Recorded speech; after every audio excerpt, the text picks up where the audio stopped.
તો આ તરફ છોટાઉદેપુરમાં બોર્ડની પરીક્ષામાં નાપાસ થયેલી દીકરીને પાસ કરાઈ. બેઠક નંબર લખવામાં ભૂલને કારણે એ નાપાસ થઈ હતી. વીટીવી ન્યૂઝના અહેવાલની અસર થઈ અને બોર્ડના પરિણામમાં શિક્ષણ વિભાગે પોતાની ભૂલ એ સ્વીકારી. શિક્ષણ મંત્રી પ્રફુલ્લ પાનસુરિયાએ વિદ્યાર્થીનીને પાસ થયાનું સર્ટિફિકેટ આપ્યું. દીકરીને ઓફિસ બોલાવીને આ સર્ટિફિકેટ તેમણે તેમના હસ્તે આપ્યું.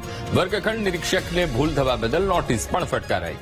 તો વિદ્યાર્થીનીએ અન્ય ગેરહાજર ઉમેદવારની જગ્યાએ બેસીને પરીક્ષા આપી હતી.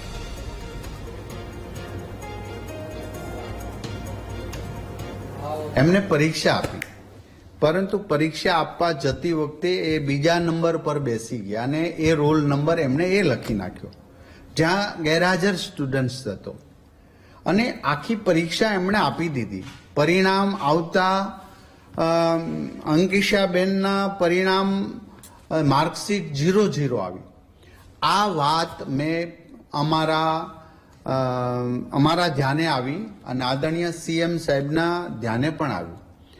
ટીવી મીડિયાની અંદર બધા જ હસતા ખેલતા હતા, પરંતુ નાનકડી અંકિશાબેન ખૂબ રડતા હતા કારણ કે એમનું રિઝલ્ટ 0-0 આવ્યું. એમણે પરીક્ષા આપી હતી.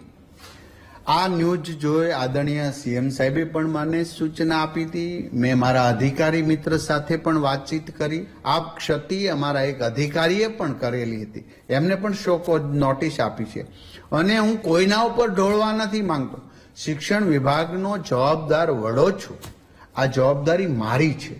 ક્ષતિ પણ છે એ પણ અમારી છે અને સ્વીકારી એમને પાસનું સર્ટિફિકેટ આજે દીકરીને મેં આપી દીધું છે અને આવનારા સમયમાં આવી ક્ષતિ ન થાય જાગૃતતા પણ કરીશું. જે ભૂલ કરી છે એમને શોકોઝની નોટિસ આપીશું. આ પ્રસંગે મને આનંદ એવા કે મુખ્યમંત્રી ભૂપેન્દ્રભાઈ પટેલ સાહેબ એક નાનકડી દીકરી માટે પણ કેટલી સંવેદના રાખે છે.